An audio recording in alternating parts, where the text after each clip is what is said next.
আমি বলেছিলাম বাংলাদেশের রাজনীতিতে ষড়যন্ত্র, ফ্যাসিস্ট ব্যবস্থা এবং দুর্নীতি থেকে উত্তরণ উপায়টি একমাত্র উপায় হচ্ছে দুর্নীতি, ফ্যাসিবাদ থেকে উত্তরণ একমাত্র উপায় হচ্ছে একটি গণতন্ত্রকে প্রতিষ্ঠিত করা, রেস্টোরেশন অফ ডেমোক্রেসি।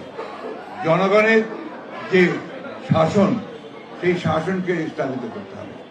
অর্থাৎ জনগণের যে পার্লামেন্ট, জনগণের যে নির্বাচিত যে পার্লামেন্ট, সেই পার্লামেন্ট দিয়ে দেশ পরিচালনা করতে হবে, সেই সরকার দিয়ে দেশ পরিচালনা করতে হবে। That is the only route. অন্য কোনো উপায় আছে বলে আমার জানা নেই।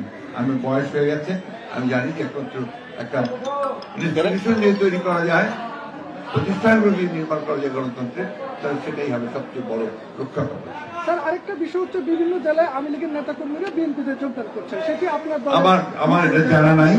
আমি অন্তত এইটুকু বলতে পারি যে আমাদের এখানে খুব নির্দেশ দেওয়া আছে, আমাদের চেয়ারম্যান সাহেব বলেছেন যে আমরা এই মুহূর্তে যারা সন্ত্রাসী, যারা গণহত্যার সঙ্গে জড়িত হয়েছিল, যারা হত্যা করেছে, দুর্নীতির সঙ্গে জড়িত, তাদের কাউকে বিএনপিতে নেওয়া হবে।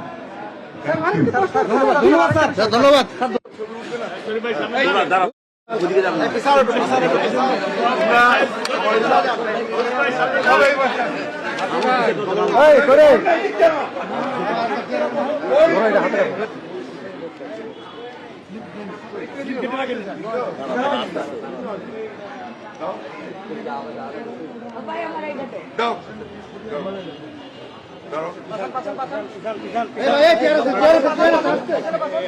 পিছাও না সবাই।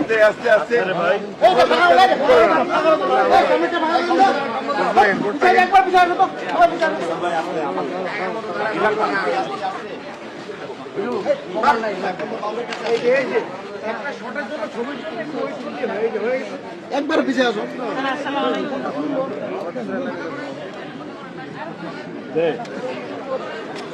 হ্যাঁ, তুই ভেজাল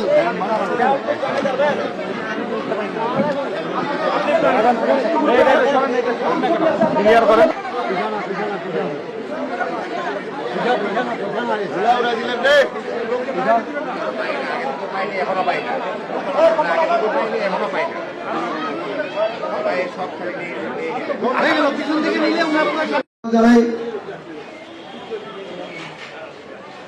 আমাদের মাননীয় মহাসচিব যারা মির্জা ফখরুল আলমগীর স্যার আমাদের মাঝে এসে পৌঁছে গেছেন।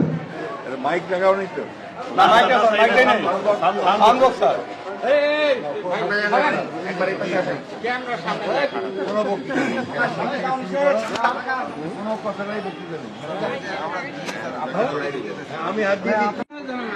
যাদের হাতে স্লিপ দেওয়া আছে তারা গেটের মধ্যে স্লিপটা দিয়ে ভিতরে ঢুকবেন।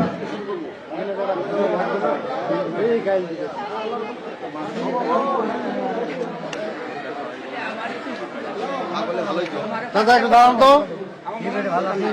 ভালো আছেন না?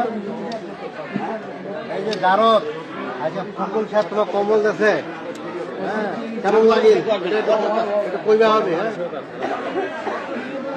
ভালো লাগে না ঠান্ডার জন্য আমাদের স্যার কম্বল দিতে খুব ভালো লাগছে। এই কম্বলটা কি হবে, কি করবেন? কিছু করার নাই। এই মধ্যে যাও যাবে, কিছু উপকার হবে।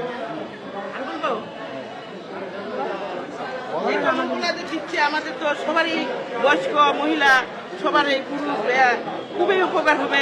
এই চারে ঢাকা নিবে আর বলবো এই যে ভাইয়া, এই যে ভাইয়া দেবে, ভাইয়া দিবে কম্বল, কম্বল জানো না না